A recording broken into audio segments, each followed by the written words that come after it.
বাবা মোহাম্মদ মহিউদ্দিন, এখানে যে সিও নিয়োগ করা হয়েছে সেটা কোনো শহীদ ফ্যামিলির সদস্য নেওনি। আমরা শহীদ ফ্যামিলিকেও সমর্থন করি না। আর এখানে আর একটা বেয়াদব আছে ওয়াকার, সে শহীদ ফ্যামিলিকে ননসেন্স বলছে। সে বলে সহজ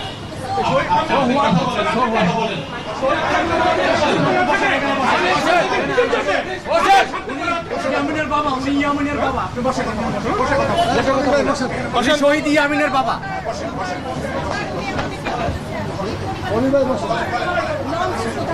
আমি মোহাম্মদ মহিউদ্দিন, মাইক চালু করেন। আমি মোহাম্মদ মহিউদ্দিন, আমার ছেলে শাহিদ আশরাফুল ইয়ামিন। আমার ছেলে ফেসবুকে কোনো পোস্ট দিয়ে শহীদ হয়নি। আমার ছেলে কোনো আন্দোলনের পানি খাওয়াইতে যে শহীদ হয় নাই। আমার ছেলে কোথায় পুলিশের সামনে বুক পেতে দিয়ে শহীদ হয় নাই। আমার ছেলে সাধারণ জনগণ ছাত্রদেরকে যখন পুলিশের এপিসি থেকে গুলি ছোড়া হচ্ছিল তখন সেই পুলিশের গুলি থেকে ছাত্র জনতাকে বাঁচানোর জন্য সেই এপিসির উপরে উঠে যায় এবং সেই ঢাকনা বন্ধ করতে যায়। তখন পুলিশ এপিসির থেকে নিচে নেমে তার বুকের বাম পাশে ক্লোজ ডিস্টেন্স থেকে তাকে শটগান দিয়ে গুলি করে। তারপরে সে যখন এপিসির উপরে পড়ে যায় তখন তারা তাকে নিয়ে বিভিন্ন দিকে প্রদক্ষিণ করে এবং এটা আমার ধারণা যে বিশ্বের সবাই দেখেছে যে আমার ছেলেটার উপর কি অমানবিকতা করা হয়েছে।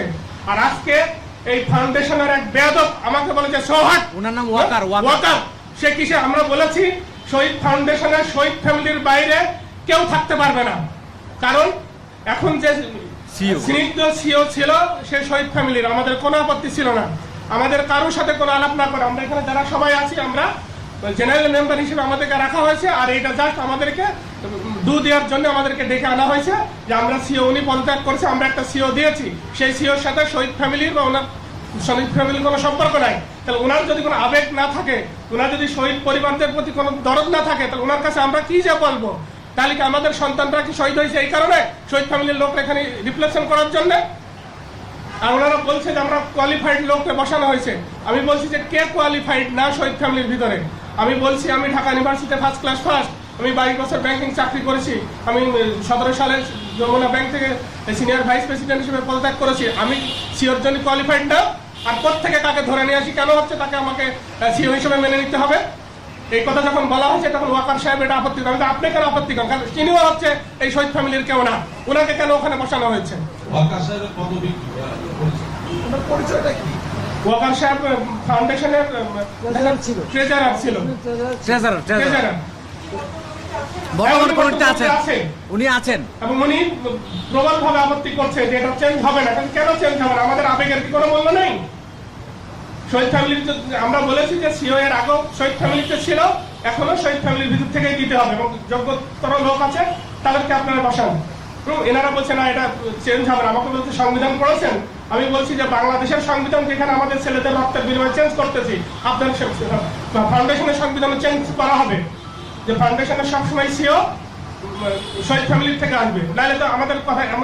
আমি সাধারণ মেম্বার হিসাবে বিভিন্ন শহীদ ফ্যামিলির সাথে যখন কথা বলেছি তখন এখানকার যারা সহযোগিতামূলক তাদের আচরণ পায় না, প্রফেশনাল আচরণ পায় না। পাবে কোত্থেকে? কেউ তো ওখানে শহীদ ফ্যামিলির কেউ নাই। এমনকি ফাউন্ডেশনে যারা আহত তাদেরকে কর্মসংস্থান দেওয়া উচিত ছিল। ফাউন্ডেশনের অধিকাংশ কর্মচারী আহতও না, তারা আহত যোদ্ধাও না, তারা শহীদ ফ্যামিলিরও কেউ না। এটা তাদের আমরা ওয়াকার ট্রেজারার হিসেবে তার পদত্যাগ দ্রুত দাবি করতেছি, কারণ সে কোনো শহীদ ফ্যামিলিকে বলতে পারে না যে সো হট ননসেন্স। ওয়াকার শহীদ ফ্যামিলি শহীদ ফাউন্ডেশনের ট্রেজারার। আমার নাম মোহাম্মদ মহিউদ্দিন, আমি শহীদ ইয়ামিনের বাবা।